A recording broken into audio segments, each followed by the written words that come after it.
Hello everyone, I am Kamlesh Sonesh.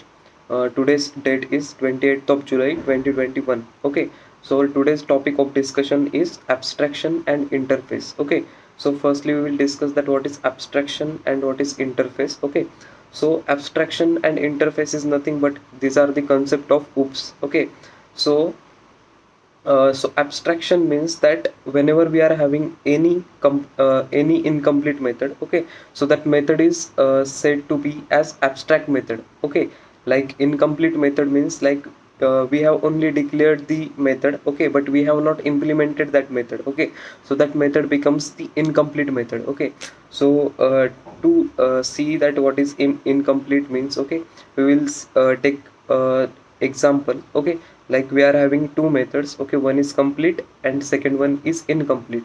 So in first method we declare that public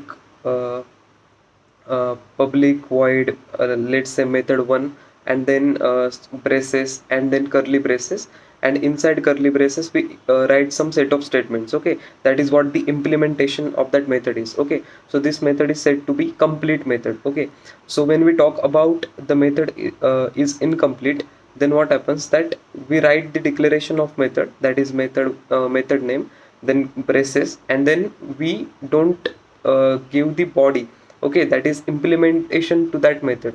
Okay, so whenever we don't provide any implementation, so that method is said to be the incomplete method, because that is not implemented, so that method is said to be incomplete method.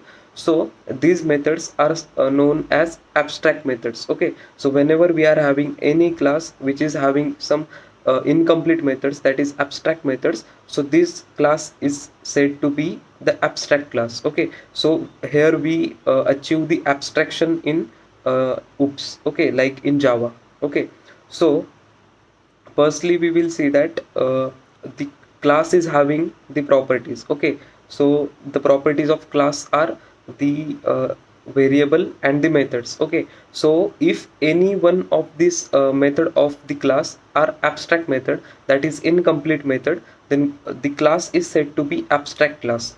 Okay, because let's assume, or let's take an example, like if we solve any question. Okay, so if we make any step wrong in that question, okay, like in answer, okay, so our answer is said to be wrong answer. Okay, so if we write the 10 steps over there in our answer, okay, and one of them is wrong, okay, so we don't say that my only one step is wrong, my answer is right. Okay, we don't say that. Okay, so we say that whole the answer is wrong. Okay, because one step is wrong means the answer is wrong. Okay, so same in this scenario, that whenever we are having the multiple methods in any class, okay, so if one of them is abstract method, that is incomplete method, then whole class is said to be abstract class. Okay, so whenever we write any abstract method in any class, so we need to write the abstract to that class also. Okay, because that class also become the abstract class. Okay,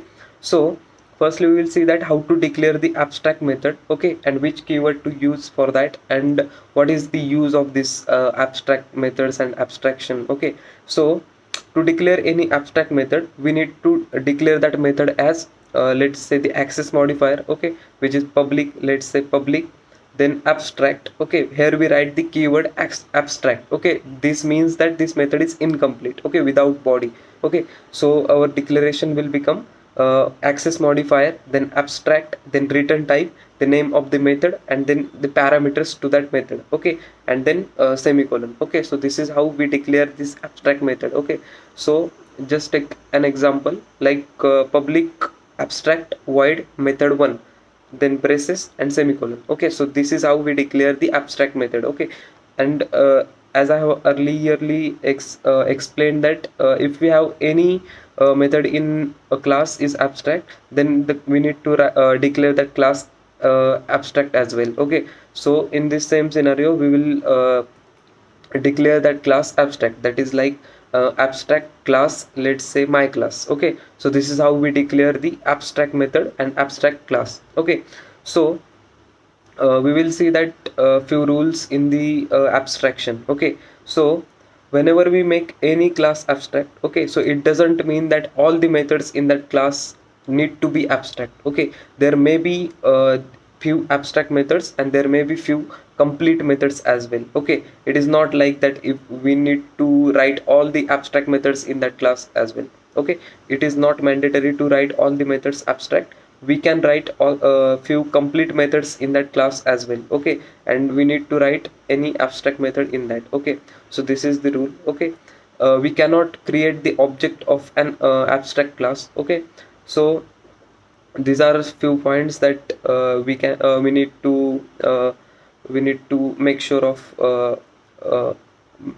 about the abstraction. Okay, so now we will see that what is the use of abstract class. Like if we are not implementing that method and if we are not providing any implementation of that method, so what is use of that class? Okay, so uh, to discuss that what is the use of that class, we will take one example. Okay, like I'm a driver of a car. Okay, and I don't know that how the acceleration works, how braking system works. Okay, but I only knows that if I press the acceleration pedal, then car is going to accelerate, and if I will press the brake pedal, then car is going to be stopped. Okay, so I don't understand that how the braking system will work and how acceleration system will work. I don't need to understand these things. Okay, I just know that I will press the pedals, okay, uh, to complete that implementation. Okay, so this is what the abstraction means. Okay, like any user, okay, any client wants the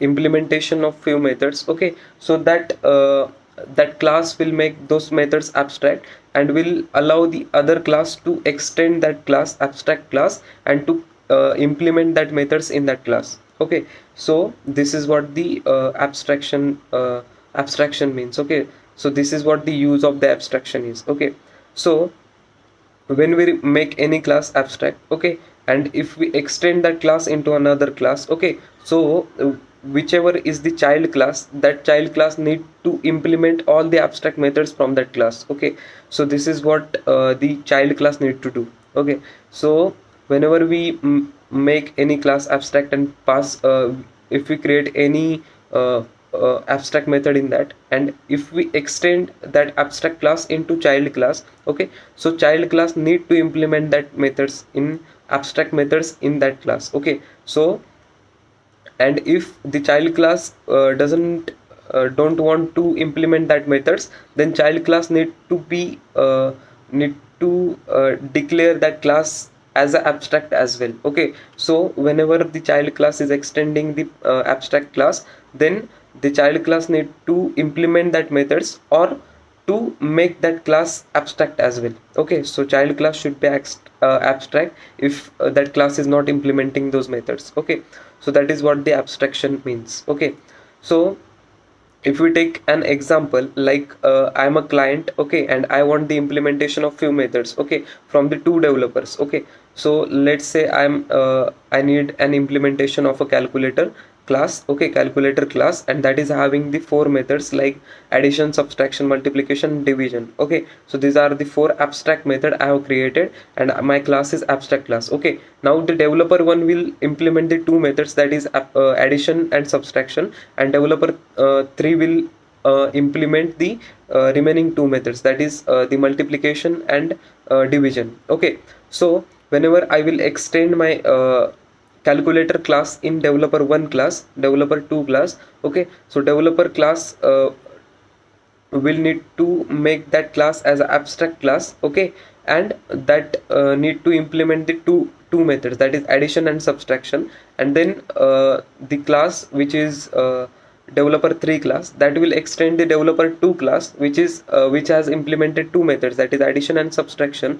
Just so developer 3 needs to implement only two methods, that is multiplication and division methods. Okay, so this is how we can get the implementation of our abstract methods. Okay, so this is what the use of the abstraction is. Okay, so now we will see that what is interface. Okay, so interface is nothing but it is same as that of the abstract class, but only difference in interface is just we need to make all the methods in the interface abstract. Okay, like we cannot provide any complete method in that interface. Okay, so the interface has all the methods incomplete. Okay, so there is no need to write the abstract keyword over there. We just need to simply declare the methods as we declare generally. Okay, so there is no need to declare the abstract over there. Okay, because the interface is abstract only.